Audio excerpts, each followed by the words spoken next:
Most people think regenerative farming can't work in places where winter lasts half the year and conventional agriculture dominates everything. Today, we're challenging that assumption. Most people assume the Dakotas are the last place regenerative homesteading could ever take root. So the question is, why are more families, farmers, and homesteaders starting to push back against the narrative right now? That's what today's conversation is all about. We're talking with Daniel Stenberg, who's launching the very first Prairie Roots Homesteading Summit in North Dakota, right in the heart of the northern Great Plains. We met Daniel at the Modern Homesteading Conference in Coeur d'Alene, Idaho, where he heard us speak and later invited us to be keynote speakers at his Prairie Roots Homesteading Summit, an invitation we're genuinely honored by, alongside voices like Justin and Rebecca Rhodes. This episode isn't a sales pitch. It's talking about the real tension between conventional farming and regenerative practices in the Dakotas. It's about why farmers markets became the spark for something bigger. And it's about what it actually takes to steward land and build resilient communities in a region most people overlook.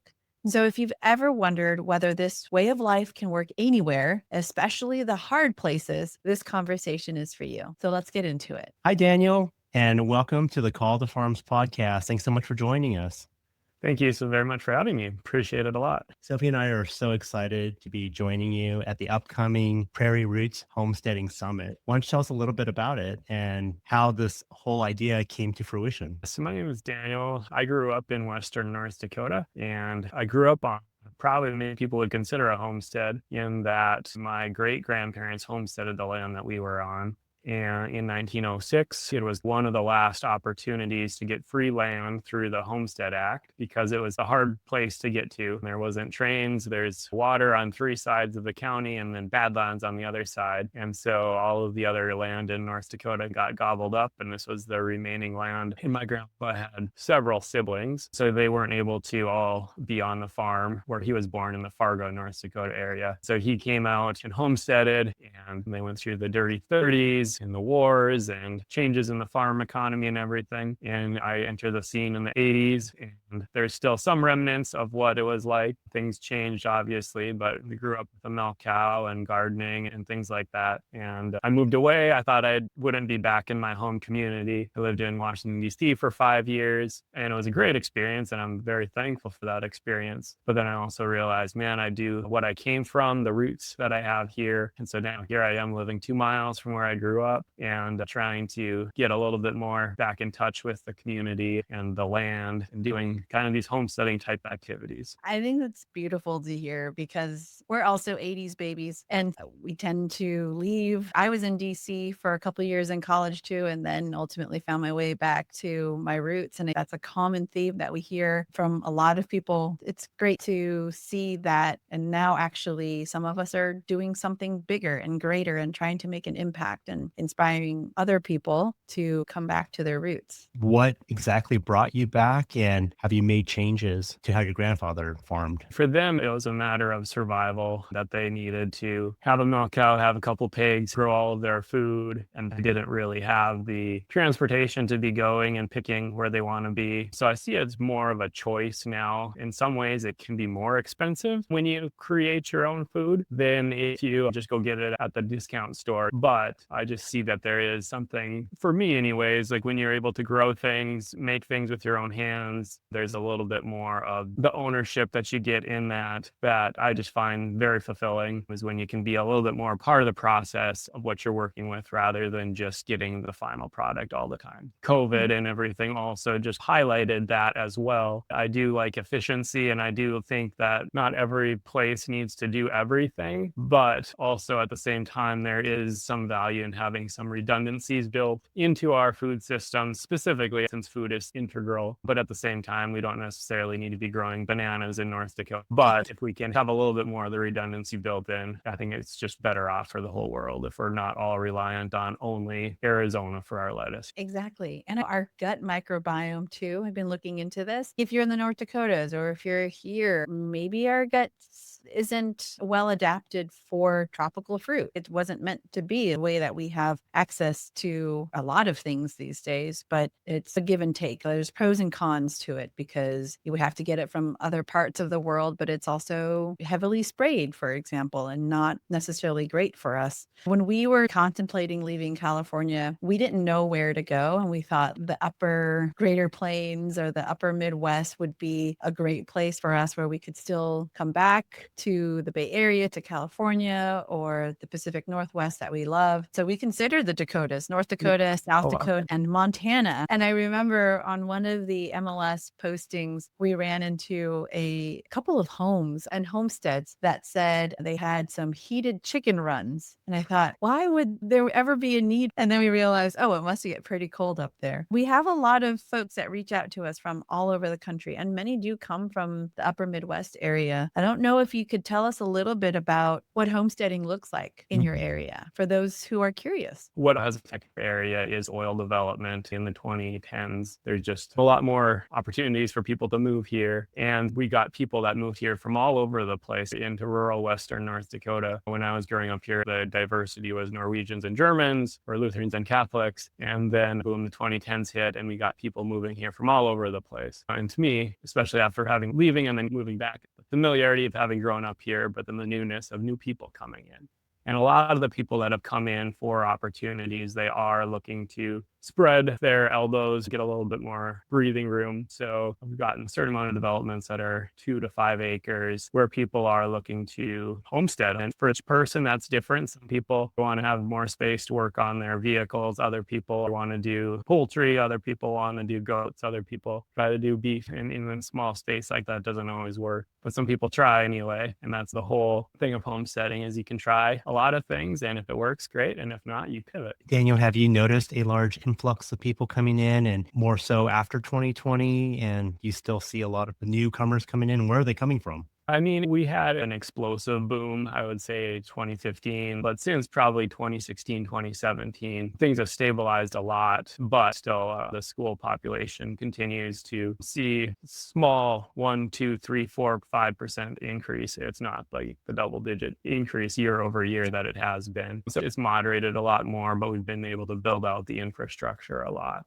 What about like post 2020 and COVID and the pandemic? Was there another wave of homesteaders moving to the area? 2020 was an interesting time because with just the job situation, we did lose some jobs here, but then we did gain other people. Maybe their kids were living here and they wanted to be close to their kids. And then COVID just pushed them over because they were maybe in the bigger areas and they were like, okay, this is where I want to be. And so then they came here as well. Yeah, I personally haven't been to North Dakota, but when I think of the state, I always think of the oil pipeline. I was wondering, because of the influx of newcomers into the state, is there more regenerative farming practices going on now? Are there farmer markets, or is that something that existed before? That's a fun question for me. I grew up going to our local bank parking lot for a farmer's market where we would sell just a few extra produce. Then when I moved back here in 2015, that was still going in the same parking lot, though we had a lot more people here. I came back and I worked for our museum. We were looking for ways to get more people to come to our museum grounds. And so we ended up moving our farmer's market to our, we call it our heritage park. And there was a lot more demand than there was supply, just because there was people that were living in apartments, different things like that, that they couldn't grow these things, and people that came from different communities that were used to this. Whereas the people around here mostly grew their own food or they had their suppliers already. And so that was huge. Probably the first 3 or 4 years, the demand certainly much greater than supply. We had a few more people step into the market. There's probably only one that is doing it as a full-time job, growing vegetables for others, whereas most of the rest of the people, they're just doing it as this is a side hobby, different things like that, because we have a shorter growing season up here. And so in order to make something like that work, you have to be really creative and find things to do during the downtime to sustain an income like that. What about today? Does the supply meet the demand? Are you guys making greater strides? Do you have to truck in bring fruits or vegetables from out of state, or do you still keep it local? At the market, we did allow people to bring in peaches from Colorado or watermelons from South Dakota, different things like that. I would say that there's probably still a greater demand than we do have supply right now, but it's moderating out a little bit. That's great. What does your growing season look like? Frost-free days, I think it's officially to September 15th. So about 100 days. Obviously, that changes from year to year because we were well into October 2 years ago. But then some people got frost before September 15th this past year too. So that's one of those fun challenges of farming. I imagine that most homesteaders there would have greenhouses, right? Just to extend the growing season. There are some people that are using like high tunnels, things like that, but it's not a lot of people yet. Are you seeing people move into the Dakotas specifically looking for land and a different way of life over the last several years? I would say so, especially since Yeah. COVID. There's been people that have been like, okay, I'm looking to have a little bit more space. And so then they look for opportunities. And it's usually not somebody that just comes completely on their own. Usually it's my brother lives there, or I know my good friend from college has a place there and I visited. So those are the ones that usually work out a lot better if people have a little bit more of a network. But that's not to say that people that come on their own don't figure things out too. Typically, is it more young families, retirees, former city folks, or multi-generation farmers, you think? I would say it would err on the side of the childbearing years, kind of 30-ish, especially if you just look at our school systems and things like that. Yeah. We have twice as many kindergartners as we have seniors in high school, just because that's the childbearing year. And then so we've had to add school buildings and facilities and everything to accommodate that growth. That's great to hear and encouraging. Yeah. So you mentioned the younger kids or families. So what about the job outlook,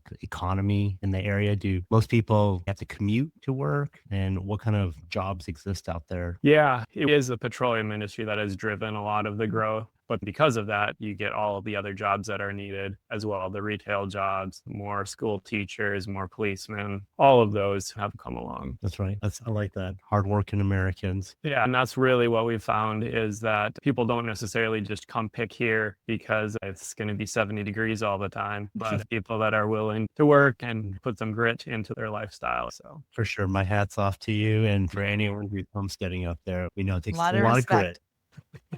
Daniel, take us back to the beginning. How did Prairie Roots actually start? yeah, so my wife and I were able to go to the Homesteaders of America conference in Virginia a couple years ago, and I just had a really good time there. Was very intrigued by the number of people that were coming out to these things, and we were able to go to the Modern Homesteading Conference where I met you guys for the first time, where I got to see you guys speak, and was very intrigued by that idea as well. And with the growth that we've had in our community, we got a new egg expo building built just a few years ago that I was like, man, this would be a perfect place to have a homesteading conference. All the parking lots are paved and all the space, we don't have to worry about tents blowing over, things like that. We've got breakout space and arena space for vendors and everything. And we've got these people that are moving into the community that are interested in being a little bit more in touch with their food and the homesteading ideas. And I talked with the Egg Expo director and my wife. She went along to these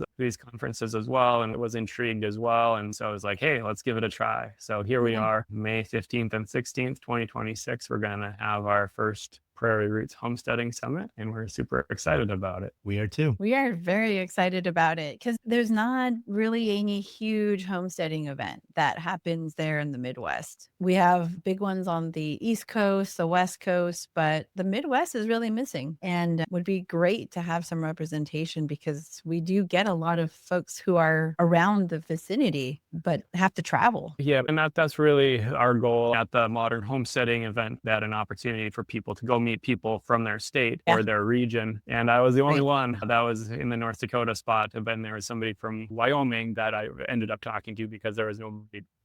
And so I was like, man, this is an opportunity for people that are looking to get this kind of information, but they don't have the opportunity to travel that far. And so we're not trying to create a homesteading empire. We love these other markets that they're doing their own thing, but we wanted to add to the homesteading movement a little bit by providing this opportunity for people to come to something hopefully a little bit more local. Absolutely. There's so much room for everybody and it's right for the picking and it's necessary because if you're listening, you're a homesteader homesteader, it's hard to get off of your homestead. And if there's an event that one has the speakers, but the demos and the experiences that you need, and you can get off your homestead to come learn. And if you're in the area, this is a great opportunity for you to go check it out because it is so hard to get off the homestead. But these events make it worthwhile because you can then meet people in your community. Yeah, Daniel, if you don't mind elaborating a little bit more about your vision for the summit, what is going to set Prairie Roots apart from Homesteaders of America, Modern Homesteading Conference? What's going to make someone want to venture up to North Dakota and check out your summit?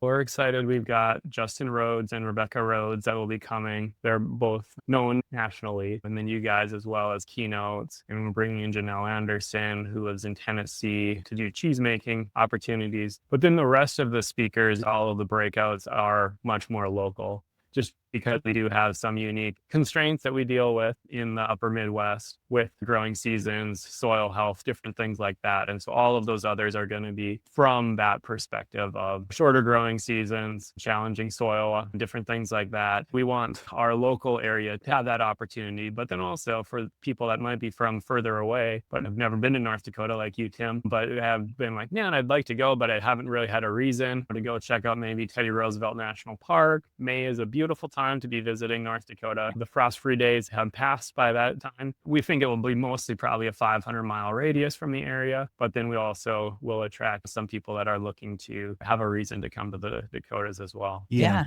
I wanted to hear what you had to say because I know why I personally said yes. And I think it's maybe about the same between us is that when I got on the phone with you and you talked about the Prairie Roots Summit, I got excited about it because it's a local event and it's very family focused and very niche down and it's hyper local. So it's almost going to a farmer's market. And that's something that we love to do whenever we go and tour or visit other communities. We want to see what the locals do. This is going to be exciting. Yes, we'll have Justin and Rebecca Rose. Like they're awesome. We can't wait to be up there. But to bring our family there and just to partake in this new environment for us, new to us, it's going to be really interesting. We're just really intrigued by it. And we hope to bring more people to your area just to check it out. Because to be frank, I get calls every day of people who want to homestead and your area, as well as Wyoming, and then moving over to the right to Wisconsin. So some of the colder regions is starting to get some traction. This would be great to just give a little bit more exposure. I always like to say we like to add a little bit more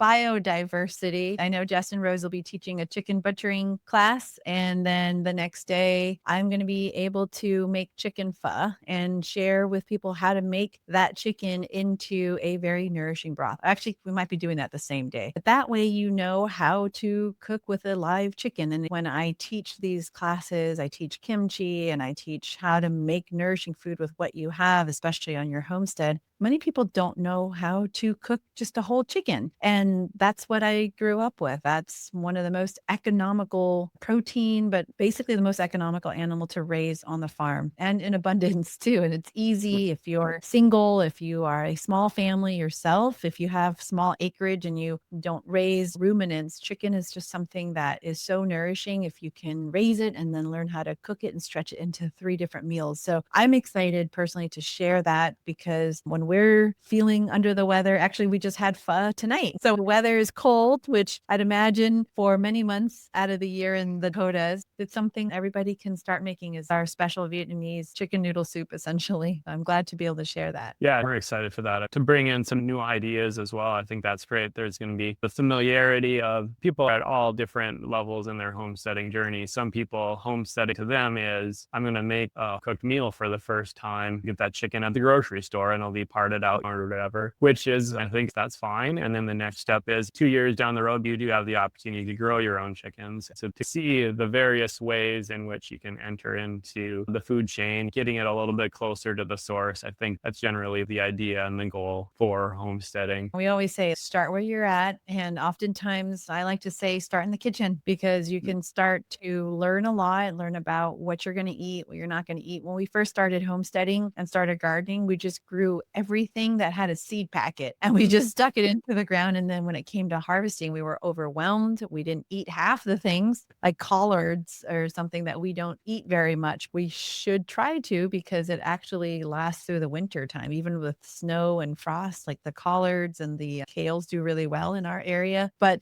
everything starts in the kitchen. Even if you're just wanting to recreate something that you typically would buy processed, like your peanut butter jelly sandwiches, like the Uncrustables, right? It's silly to see that, but you can start with making your own bread, making your own nut butters, making your own jam. And that first step takes you closer to that step of freedom. It just is really empowering that you take it back to the garden too and realize, okay, these are the things that we eat. These are the things that we don't eat. So maybe we don't need to grow so many things, especially if the growing season is short. It takes guts too. And it's great when you attend these homesteading summits and festivals, but then taking that next step and not being afraid to fail, because you will fail, and being able to at least attempt and get right back up and do it again, because there's nothing more satisfying than growing your own food and making a dish, even if it's a simple dish, because all organic food that's been grown by yourself just tastes much better.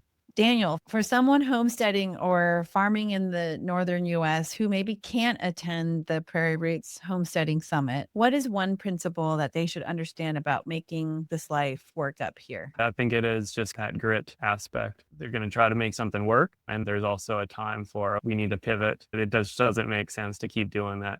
And that's really the whole question of life, is when to say, yes, I'm going to keep pushing. And other times, nope, this is a time to pivot. And we don't necessarily ever know what the right answer is until much later down the road. But that's what makes life interesting too, is that we don't always know what's around the corner, for Right. better or for worse. What gives you hope about the future of food and land stewardship in the Dakotas? Yeah, I think it's crazy. 50, 60 years ago, when they were inventing cake mixes and things like that, it was improvement, efficiency. This is the way of the future. Now, 60 years later, I want to be a little bit more involved in the process. We don't have to do these homesteading things because our life depends on it so much anymore, but it's more a choice and people are choosing it. And I think they're finding fulfillment through being a little bit more in touch with the food. So really, it's people that are looking to live a little bit more regeneratively. I have a business major and I do love efficiency a lot. So I'm always a little bit torn when I see different things. Like I can build a table myself and it's going to take me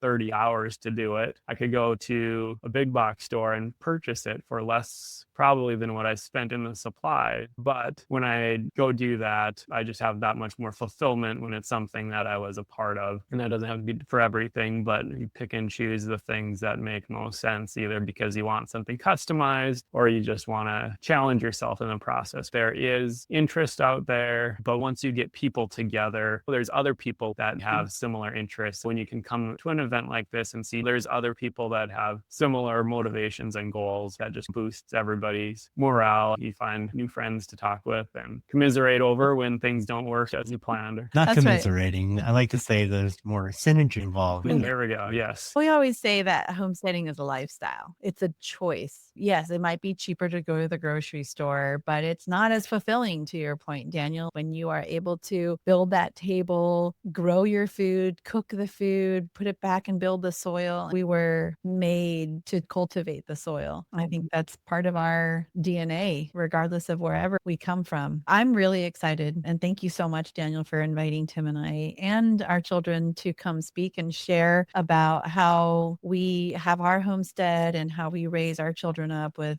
being producers and how we homeschool and homestead on our land. But also personally, I'm really excited about finally checking out the Badlands National Park while we're there, as well as Glacier National Park. We had an RV in 2020 and really had hoped that we would explore all of the West and the Midwest and the South along the way with all of the national parks. And we didn't get to the Badlands, but that's actually one of my favorite that I would love to check out. Yeah, and we'll love to have you. The Badlands are ever changing, so we're excited to have have you here for sure. So where should people go if they wanted to learn more about the Prairie Roots Homesteading Summit? Yeah, so they can go to our Egg Expo site. That is mcagexpo.com/homesteading-summit. That's where you can get tickets, and tickets are discounted right now for early bird rates, only $50 for both days. Try to keep it at a good price point. Yeah. And then we've got a lot of hotels. Many of them are under $100 a night. And then we also have camping opportunities. Nearest airport is Williston, North Dakota, which is 45 minutes from Watford City. And like I said, May is a beautiful time to be visiting North Dakota. It's a great opportunity. If you've got a family or if you have time, take the time off. It's right around the time that we start getting our plants into the ground as well. So before the spring hits and the summer hits hard with the harvest and you really can't get off your homestead, this is a great time to go check it out. We highly encourage you to come out. We'd love to meet you. We're looking forward to seeing you again, Daniel, and we'll have the link below. So definitely get your early bird tickets, and we look forward to seeing everybody there. Daniel, thank you so much. We're really excited for it and spending time with our family out there. It's going to make it a fun family event. Thank you guys for what you do. To me, it's fun listening to you guys' podcasts, hearing your stories, comparing notes as to what you guys do. I don't hear a lot of homesteaders who are talking about Q1 and Q2 goals and things like that, but you guys do. And I love that. I think that's great because you guys can cover so many topics. You talk about the Federal Reserve, and then you talk about raw milk, and then you talk about nourishing foods, and you just cover it all. So I love it. I'm glad you're entertained by it, but these are the conversations like we're on right now at 9 p.m. our time almost. And so we Truly. appreciate that this is a time for us to connect. And we really enjoy hearing feedback from people who have been following us. And it was great to see you and meet you in Idaho. So we're just really excited. We're a small community of homesteaders who are interested in these things, like Federal Reserve,